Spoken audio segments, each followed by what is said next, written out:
ये लोग न किसी पर हमला करते हैं न चिल्लाते हैं, वे बस खामोशी से खड़े रहते हैं, जैसे आत्मा शरीर को छोड़ चुकी हो।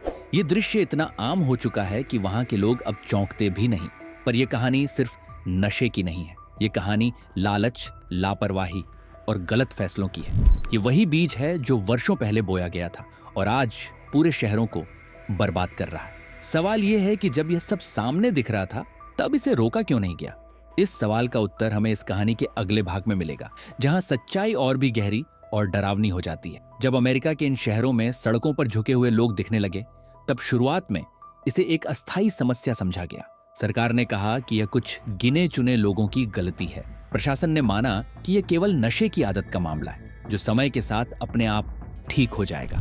पर सच्चाई इससे कहीं ज्यादा गहरी और भयावह थी। दरअसल यह समस्या सिर्फ नशे तक सीमित नहीं थी, बल्कि पूरे तंत्र से जुड़ी हुई थी। जैसे जैसे ओपियोइड दवाओं पर रोक लगी, वैसे वैसे अवैध नशे का बाजार फैलने लगा। तस्कर जानते थे कि लोग अब किसी भी कीमत पर नशा चाहते हैं। उन्होंने फेंटेनिल जैसे जहरीले पदार्थ को सड़कों पर बेहद सस्ते दामों में उपलब्ध करा दिया। ये इतना ताकतवर था कि इंसान को कुछ ही मिनटों में सुन्न कर देता था। इन शहरों की सड़कों पर एक नया दृश्य बनने लगा। सुबह होते ही फुटपाथों पर लोग बैठे मिलते, दोपहर तक वे खड़े खड़े झुक जाते और शाम होते होते उनकी हालत ऐसी हो जाती जैसे शरीर ने काम करना ही छोड़ दिया हो। कई बार तो लोग घंटों एक ही मुद्रा में जमे रहते थे, न उन्हें भूख लगती, न प्यास, न किसी से बात करने की इच्छा।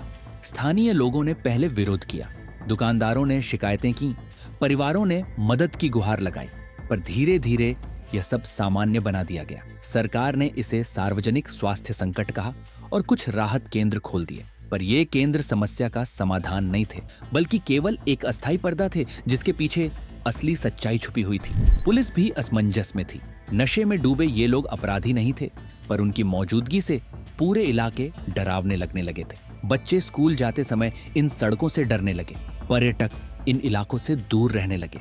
धीरे धीरे ये शहर अंदर से टूटने लगे। सबसे दर्दनाक स्थिति तब आई जब यह साफ हो गया कि इनमें से ज्यादातर लोग कभी सामान्य नागरिक थे। कोई मजदूर था, कोई सैनिक था, कोई छात्र था, तो कोई परिवार का एकमात्र सहारा।